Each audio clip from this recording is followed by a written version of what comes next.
Ce programme vous est présenté en partenariat avec la Mutuelle Saint-Martin.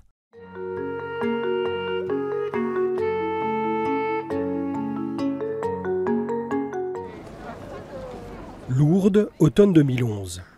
Voilà Gabriel et Annie, d'heureux grands-parents.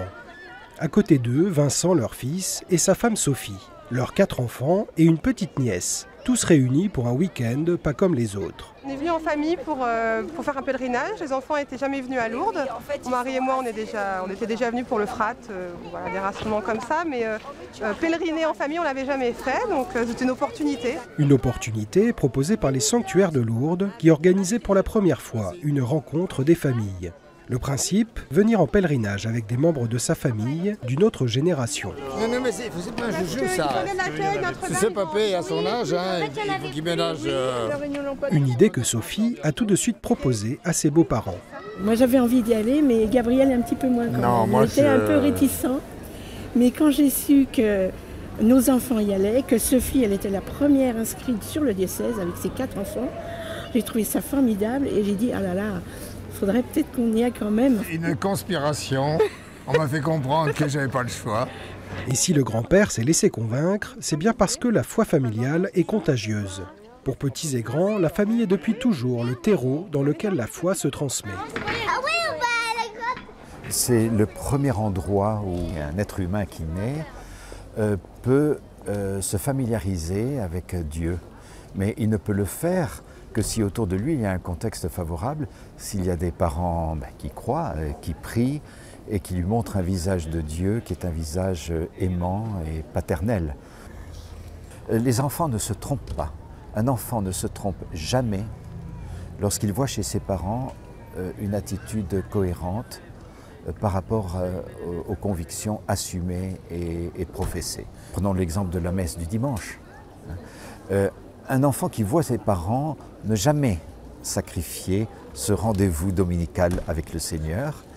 Un beau jour, il va peut-être en avoir assez, il va peut-être envoyer tout promener, mais toute sa vie, il aura cette référence que ses parents ne l'ont pas trompé, qu'ils ont vécu ce qu'ils ont enseigné et un jour il reviendra. Comment on peut savoir qu'elle a vu la Vierge Marie ? On n'a pas de preuve. Non, on ne sait pas, mais Pourquoi ? Par exemple, le curé de Lourdes, il y a cru parce qu'elle lui a dit « Je suis d'Immaculée Conception ». Et Bernadette ne pouvait pas le savoir, ça. Elle était trop petite, elle n'était pas allée au catéchisme, elle ne savait pas lire, elle ne savait pas écrire.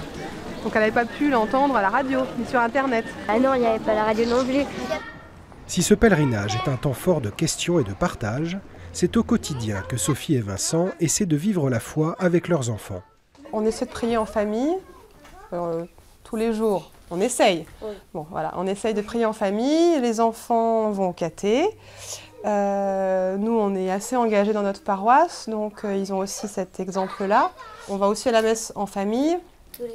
On va aussi à la messe avec la famille élargie quand il y a une fête.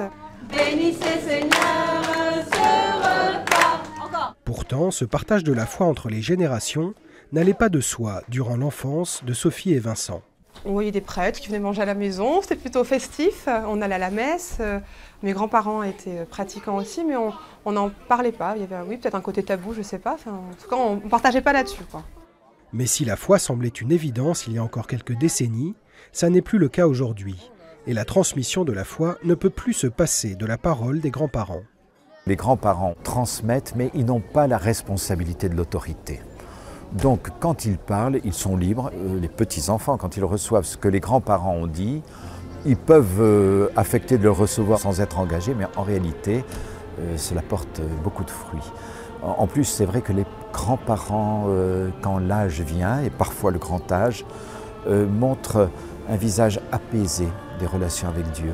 Il peut y avoir un échange très profond. Il y a des grands-parents qui reçoivent des confidences que les parents n'ont jamais reçues de la part de leurs enfants. Oui. Mais la grâce d'un tel pèlerinage partagé en famille, c'est que la foi de toutes les générations se ravive mutuellement. Car la foi des enfants, elle aussi, touche parents et grands-parents. On est toujours bousculé par les questions des enfants. C'est ce qui nous interpelle parce que sur des choses qui nous paraissent évidentes, ou, leurs questions viennent un peu nous remettre en question. Voilà, donc, c'est pour ça que le vivre en famille c'est chouette. Et puis la démarche des grands-parents aussi, qui sont allés aux piscines ce matin. Enfin, ça aussi c'est un beau témoignage pour nous. pour nous les grands comme pour les enfants, je crois. Déjà, sur 3 générations, se retrouver, c'est pas si fréquent que ça.